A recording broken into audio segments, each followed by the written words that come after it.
Assalamualaikum warahmatullahi wabarakatuh. Apa kabar semuanya? Saya harap baik. Sebelumnya, perkenalkan nama saya Anwar Iksan dengan NIM 2020-31178 dari Sistem Informatika Angkatan 2020 dengan kelas RPL kelas E. Dan di video kali ini, saya akan menjelaskan beberapa, yaitu BUMN, fungsi BUMN, peran BUMN, dan kelebihan berkuliah di ITPLN, dan aplikasi. Langsung saja.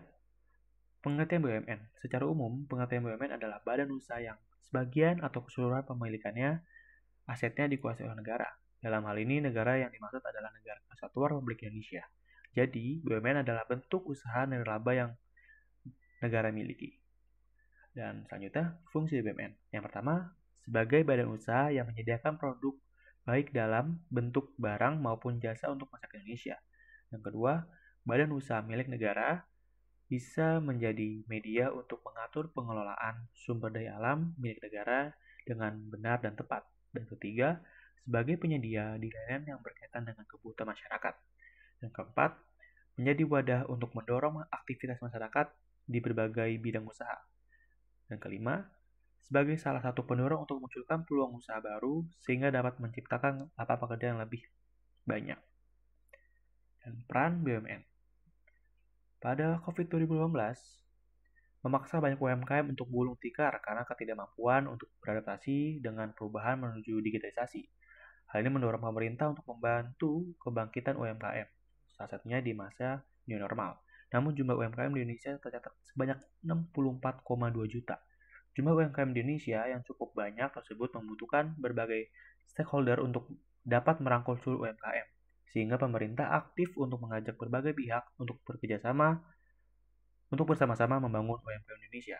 Sebagai BUMN, perusahaan tersebut juga turut andil dalam kontribusi membantu UMKM untuk bangkit, yaitu Bapak Eko Dodi Santoso sebagai perwakilan dari PT Indofarma Persero menjelaskan bahwa saat ini perusahaan membantu UMKM dengan skema menjadikan UMKM sebagai super produk dari alat kesehatan seperti masker dan alat pelindung diri atau APB. Dengan ini dapat diketahui bahwa BUMN merupakan salah satu pihak yang aktif dalam membantu UMKM untuk dapat bangkit kembali setelah keterpurukan di masa pandemi. Berbagai upaya juga lebih dilakukan bergantung dengan masing-masing BUMN.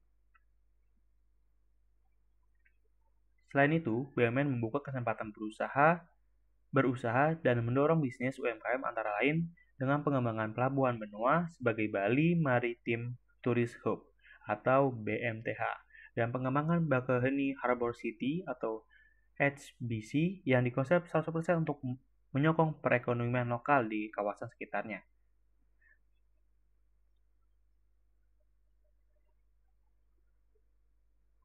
Padi UMKM sebagai jembatan untuk mempertemukan UMKM ke dalam ekosistem pengadaan BUMN telah mencapai total nilai transaksi 18 triliun rupiah bersama 12.960 UMKM per TW2 2022. Dan juga Menteri Badan Usaha Milik Negara, Bapak Erick Thohir mengatakan BUMN punya peran yang sangat penting dalam perekonomian Indonesia, yang mana sepertiga dari perekonomian Indonesia merupakan kontribusi dari BUMN. Pak Erick menilai ketahanan perekonomian Indonesia di tengah ketidakpastian ekonomi global tidak terlepas dari peran BUMN yang sehat sebagai motor pemulihan ekonomi nasional.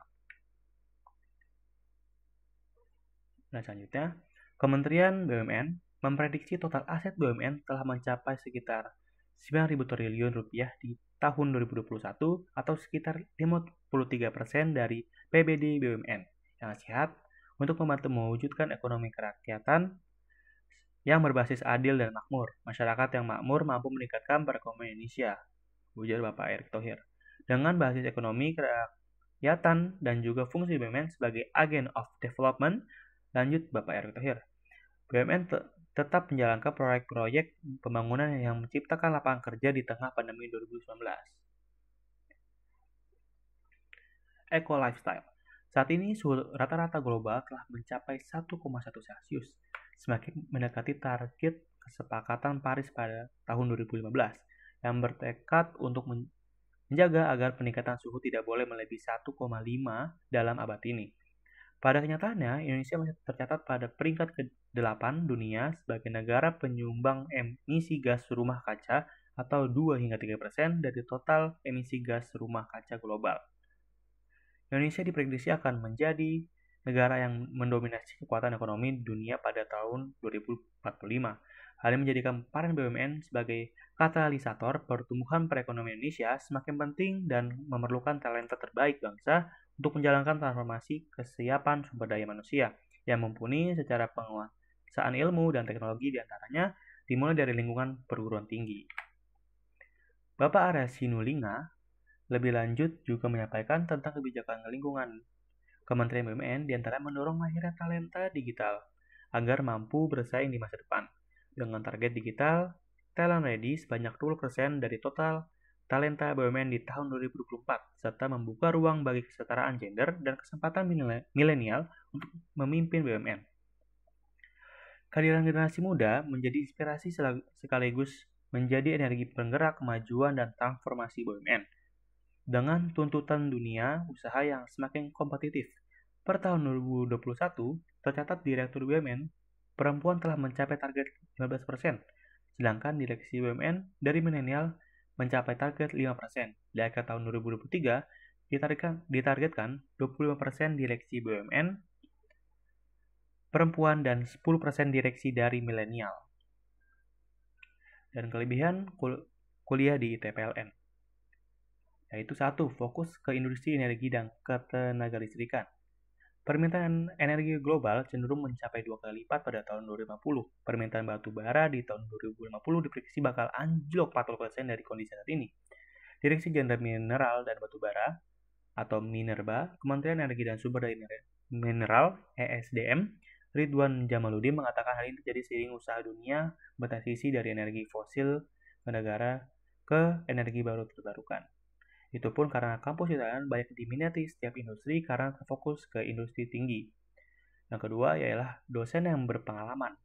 ITPLN menyiapkan 150 dosen yang kompeten, profesional, dan berpengalaman di bidang itulah mengapa proses pembelajarannya sudah terbiasa dengan dunia industri. Dan ketiga, fasilitas yang dapat di ITPLN, yaitu software berlisensi demi untuk menunjang pembelajaran. Semua mahasiswa mendapatkan puluhan software berlisensi yang dapat digunakan untuk perkuliahan dan masih banyak fasilitas lainnya. Dan keempat, kerjasama. Tidak menutup kemungkinan, kerjasama dengan banyak perusahaan dibutuhkan untuk setiap kampus. Begitupun ITPLN telah bekerjasama dengan banyak perusahaan untuk penyelesaian kurikulum. Dan terakhir, beasiswa. Dan beasiswa yaitu dari beasiswa BEM, beasiswa YPK, beasiswa YBM.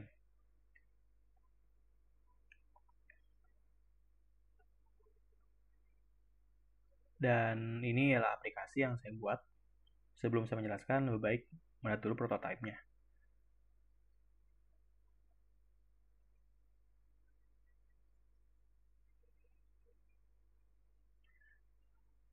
Dan aplikasi ini ialah bertujuan untuk memudahkan mahasiswa atau orang yang berkeluarga lebih mudah mendapatkan tempat tinggal.